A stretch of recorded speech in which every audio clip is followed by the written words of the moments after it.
Hey folks, Allison here. Here's a question. Do you want people to think well of you? No, we all do. Of course, we should want people to think well of us. In fact, we want to be saints, right? We want to someday be maybe canonized saints, all right? Most of us will not be, vast majority, but we want to be somebody that people do think well of. So, if you want people to think well of you, try to always do the right thing, all right?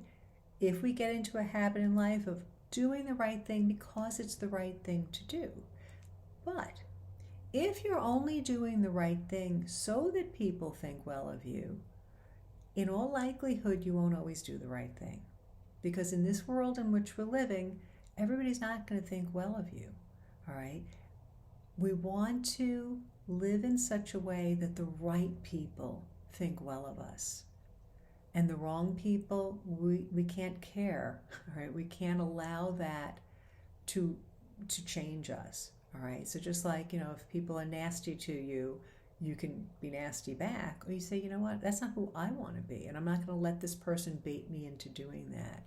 So I think it's something worth thinking about. And particularly, we're really in a difficult time, being canceled, we're being persecuted. There's a lot of stuff going on that is tempting to just go along to get along, right? But always doing the right thing in the long run is going to attract the right people to you, and you're going to always have that inner sense of integrity and peace. And I think in a world that doesn't have much peace right now, once you have that peace within, because you're living according to God's call, according to your purpose, it's going to be easier to just navigate the darkness that we're all facing right now, and to be that light that shines for others, to attract them and to want to know what your secret is. And we know the secret, right? It's God, it's Jesus. It's having that relationship with Him, that no matter what happens, no matter how bad I may be, maybe no matter what sins I've committed, He loves me, all right? He's always going to love you and forgive you. And I think that, if you've ever done the Bible in a year with Father Mike Schmitz, I recommend it. As you go through the book of Genesis, you see like what a bunch of screw ups we are. I mean, like awful stuff. Great figures from the Bible. I always like to look at King David, who lusted after Bathsheba, had an affair with her. She becomes pregnant. He sends her husband to the front line to be killed in battle. I mean, these are major, major big sins. But he repented. And then God knew that this was a man after my own heart. And I think that's the key, is that no matter what you do, we can always repent, go back, go to confession, return to God.